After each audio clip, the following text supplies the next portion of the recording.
오늘 함께 나눌 하나님의 말씀은 누가복음 19장 28절에서 44절까지의 말씀입니다.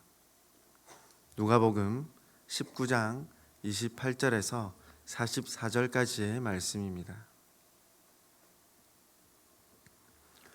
하나님의 말씀 함께 봉독하도록 하겠습니다.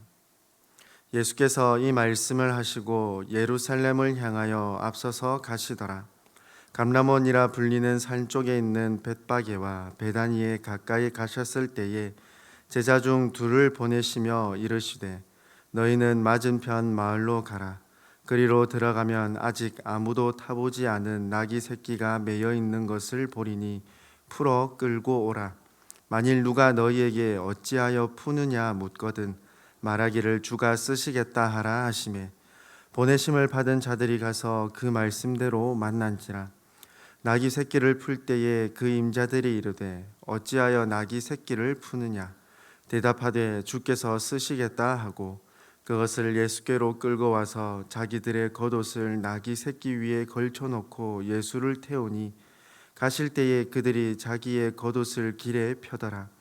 이미 감람산 내리막길에 가까이 오심에 제자의 온 무리가 자기들이 본 바 모든 능한 일로 인하여 기뻐하며 큰 소리로 하나님을 찬양하여 이르되 찬송하리로다. 주의 이름으로 오시는 왕이여 하늘에는 평화요 가장 높은 곳에는 영광이로다 하니 무리 중 어떤 바리새인들이 말하되 선생이여 당신의 제자들을 책망하소서 하거늘 대답하여 이르시되 내가 너희에게 말하노니 만일 이 사람들이 침묵하면 돌들이 소리 지르리라 하시니라. 가까이 오사 성을 보시고 우시며 이르시되 너도 오늘 평화에 관한 일을 알았더라면 좋을 뻔하였거니와 지금 내 눈에 숨겨졌도다. 날이 이를지라 내 원수들이 토둔을 쌓고 너를 둘러 사면으로 가두고 또 너와 및 그 가운데 있는 내 자식들을 땅에 메어치며 돌 하나도 돌 위에 남기지 아니하리니 이는 내가 보살핌 받는 날을 알지 못함을 인함이니라 하시니라. 아멘. 계속해서 이어지는 누가복음의 말씀들을 살펴볼 때에 중요한 점은 앞선 말씀들의 맥락 및 흐름을 놓치지 않아야 한다는 것입니다. 누가복음 19장이 시작되며 장소 및 지리적 전환이 일어났죠. 누가복음 9장 51절 말씀을 보면 예수님께서는 승천하실 기약이 차가고 있음을 아시고 예루살렘 가시기를 결심하십니다. 그리고 예루살렘을 향하여 제자들과 함께 움직이십니다. 그리고 누가복음 19장 1절 말씀을 보시면 드디어 예루살렘으로 향하는 길목에 위치한 여리고성에 도착하셨음을 기록합니다. 그러니까 누가복음 9장 51절부터 누가복음 18장까지 기록된 말씀들은 갈릴리에서 벗어나셔서 예루살렘으로 향하시는 여정 중에 있었던 그 사실들을 기록하고 있음을 볼 수 있겠습니다.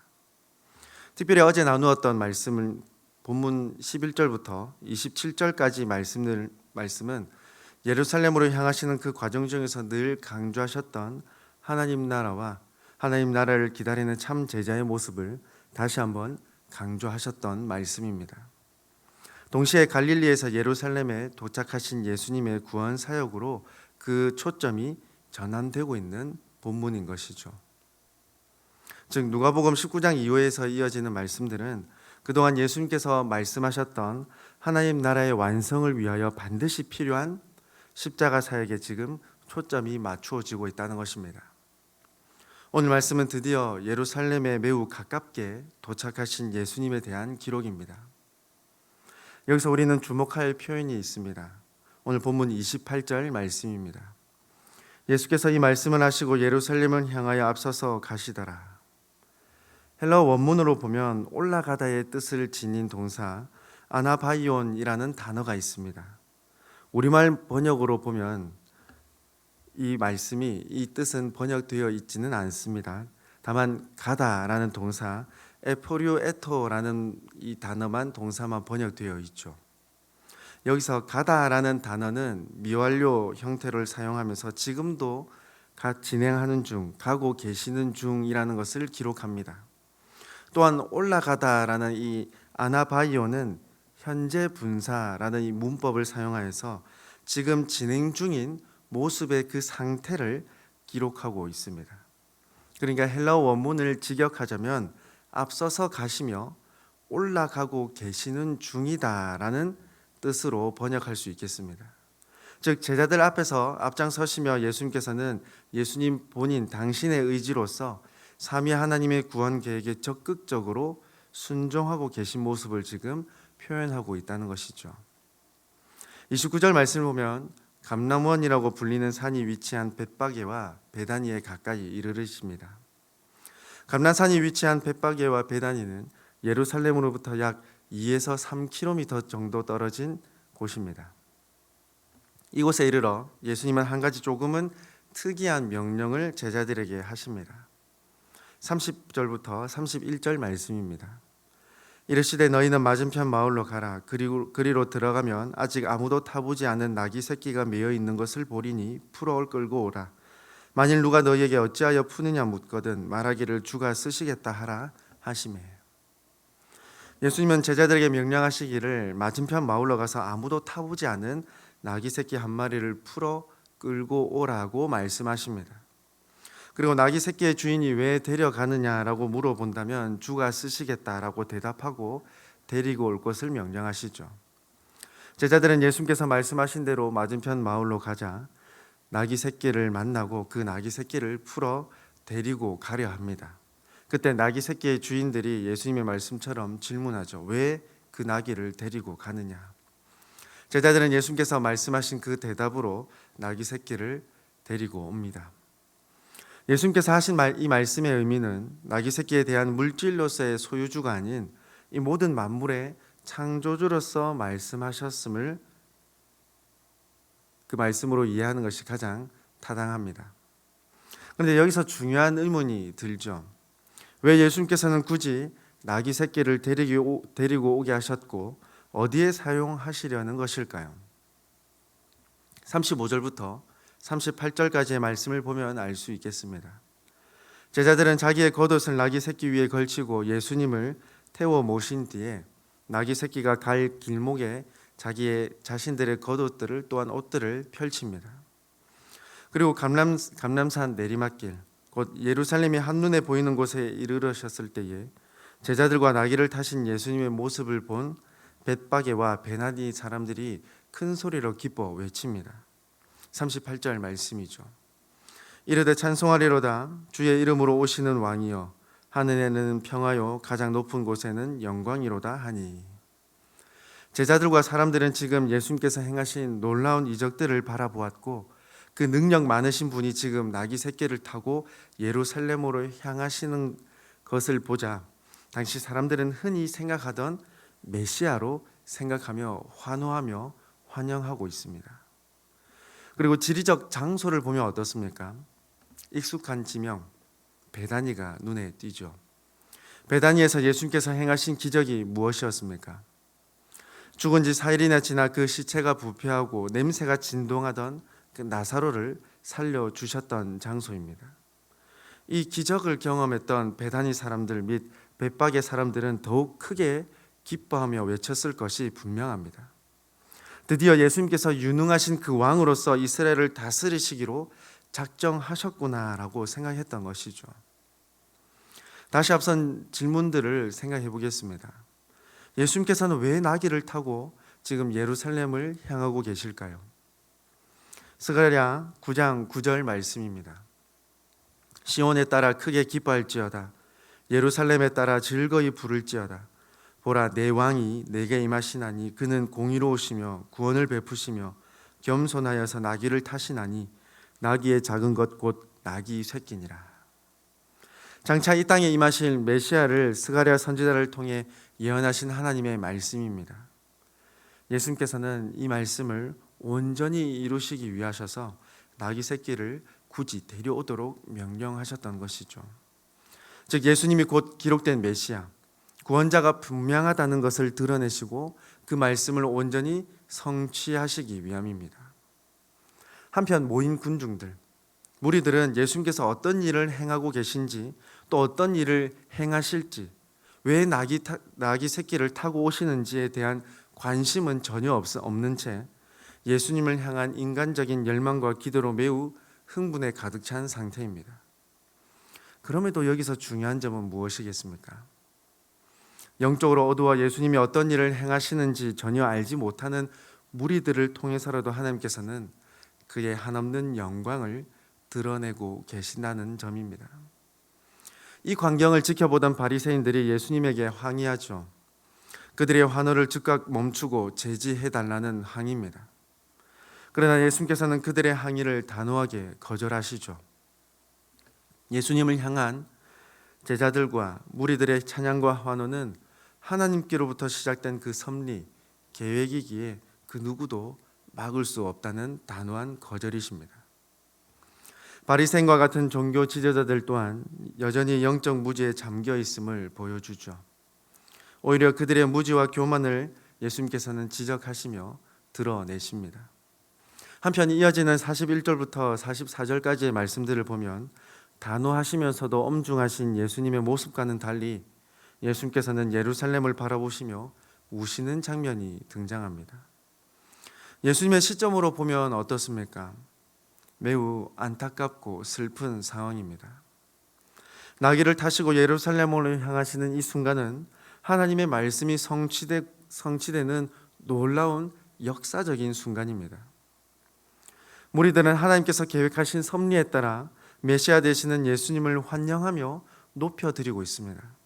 그러나 앞서도 생각하였듯이 제자들을 포함한 이 군중들은 예수님을 정치적인 왕으로만 생각하고 있을 뿐입니다. 영적 무지에 잠겨 예수님을 온전히 깨닫지 못하고 그저 인간적인 열망과 소망에 가득 차 있을 뿐입니다. 반면 이러한 예수님을 끝까지 배척하며 반대하는 종교 지도자들은 항의하고 있죠. 예수님의 마음은 당연히 안타깝고 슬프실 수밖에 없습니다. 그리고 42절에 그 안타까움을 말씀하십니다. 이르시되 너도 오늘 평화에 관한 일을 알았더라면 좋을 뻔하였거니와 지금 내 눈에 숨겨졌도다. 진정한 평화의 왕, 구원자 되시는 예수님께서 이 땅에 오셨습니다. 화목제물이 되시기 위하여 하나님과 사람과의 관계를 완전히 회복하시기 위하여 예수님께서는 오셨지만 여전히 사람들은 깨닫지 못하고 있으며 각자 자기의 오류에 빠져서 예수님을 오해하고 있습니다. 만약 예수님을 진정한 구원자로 받아들였다면 하나님과의 진정한 화평이 이루어지고 회복되었을 것이지만 그렇지 못하고 있는 이스라엘의 모습을 바라보시며 지금 슬퍼하며 안타까워하고 계신 중이죠. 그러나 이 또한 하나님의 섭리 가운데 있는 일임을 말씀하십니다. 또한 하나님께서 내리실 심판을 피할 수 없을 것임을 지금 예수님께서는 드러내고 계신 것이죠. 그리고 이어지는 43절과 44절 말씀을 보면 예루살렘이 완전히 멸망당하고 폐허가 될 것을 말씀하십니다. 이 말씀을 두고 몇몇 학자들은 주 70년에 발생한 로마의 티투스 장군의 예루살렘 정벌을 정확하게 예언하셨음을 주장합니다. 실제로 로마의 10번째 황제로 즉위한 이 티투스는 황제가 되기 전 로마의 장군이었습니다. 70년 이스라엘에서는 로마를 향한 거센 행정이 지속되었고 이를 진압하기 위하여 티투스 장군이 투입되었습니다. 그리고 티투스 장군은 예루살렘 성 사방으로 토둔과 방벽을 쌓고 단 사흘 만에 예루살렘을 완전히 봉쇄 및 고립시킵니다.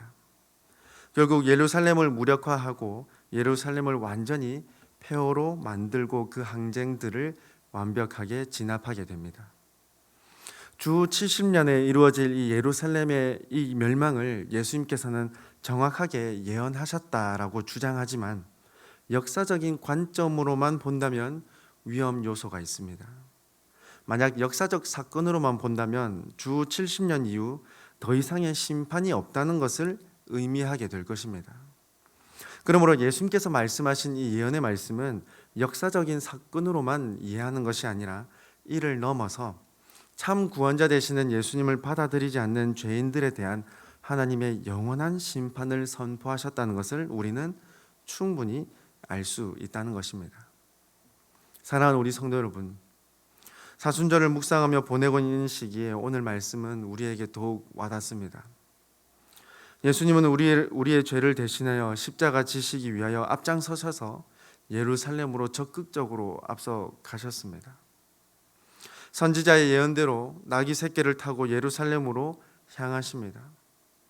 우리를 구원하시기 위한 하나님의 계획에 온전히 순종하셨던 예수님입니다. 이 땅의 많은 사람들은 제각각의 신들을 모시고 살아가고 있습니다. 때로는 그리스도인들조차 개인적인 생각과 욕심을 따라 성경을 통해 계시해 주신 하나님이 아니라 다른 하나님을 섬기고 따르고 있는 듯한 모습들을 우리는 자주 듣고 보게 됩니다. 하나님의 자비와 긍휼로 하나님의 자녀가 되었다는 것을 생각할 때에 우리는 겸손함으로 구원자 되시는 예수 그리스도를 있는 그대로 받아들일 수밖에 없습니다. 예수님은 하나님의 말씀을 온전히 성취하시기 위하여 언약하신 그 말씀을 신실하게 완성하시기 위하여 모든 하늘 영광을 버리시고 친히 이 땅에 오셨으며 친히 하나님과 사람 사이에 화목제물이 되어 주셨습니다. 하나님 나라가 완성될 마지막 그날을 향해 가는 이 시대를 저와 여러분이 살아가고 있습니다.